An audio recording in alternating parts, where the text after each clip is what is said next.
大家好，我是养生之道的主播，欢迎大家的观看和订阅。2月份是万物复苏的月份，更是吃竹笋的好时候。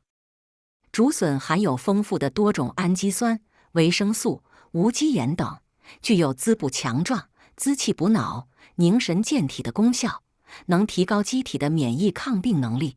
竹笋能够保肝，减少腹壁脂肪的积存，有俗称刮油的作用，从而产生降血压、降血脂和减肥的效果。竹笋性寒，入肺经，可消除肺火，对肺热所引起的咳嗽、咳痰、便秘、尿黄、口干、咽喉肿痛、发热症状有缓解的作用，可起到清热化痰的效果。竹笋中含有大量的膳食纤维，适当的食用可促进机体肠胃蠕动。便秘者适当的食用竹笋，可以起到润肠通便的效果。竹笋味道清香，可提高人体的食欲，对于不思饮食者适当的食用，可以起到缓解的作用。竹笋中含有的纤维素还可促进消化，提高胃肠道消化食物的能力，具有开胃消食的效果。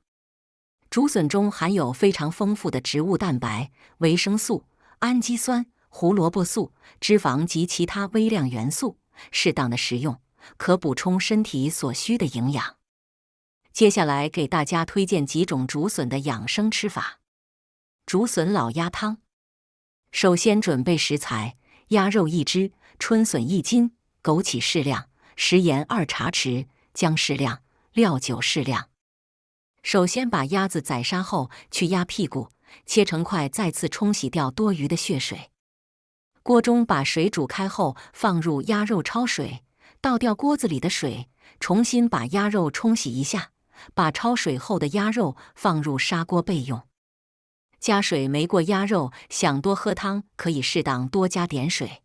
春笋提前清洗干净后焯水，再用水浸泡20分钟，然后将春笋也放入砂锅，加入几片生姜，加入2勺左右的料酒，盖上锅盖，大火煮开，再转成小火煲2个小时。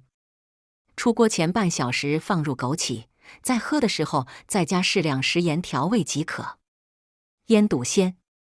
首先准备以下食材：春笋500克，腊肉1块，大白菜几片，姜1块，料酒1勺。新鲜的春笋适量，还带着泥巴，剥去外面的笋衣，切成滚刀段状。腊肉加入姜片、料酒，入锅煮开，然后转小火煮20分钟。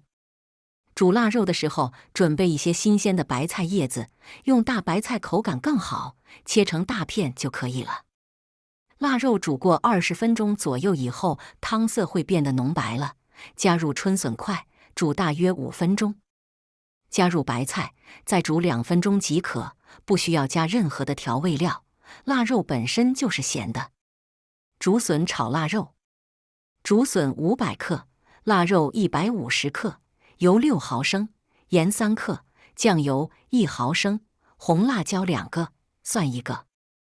将新鲜的笋去壳，洗净，准备腊肉，笋切片，腊肉切片。清水煮沸，汆烫笋，捞出过冷水。热锅，倒油，小火煎腊肉至熟，起锅，蒜末煸香，倒入笋爆炒至8成熟，放入切好的辣椒，煎好的腊肉，放酱油、盐炒均即可。香辣可口，美味出锅。以上就是竹笋常见的养生吃法，希望对您以后的生活有所帮助。感谢大家的点赞和订阅，我们下期视频再见。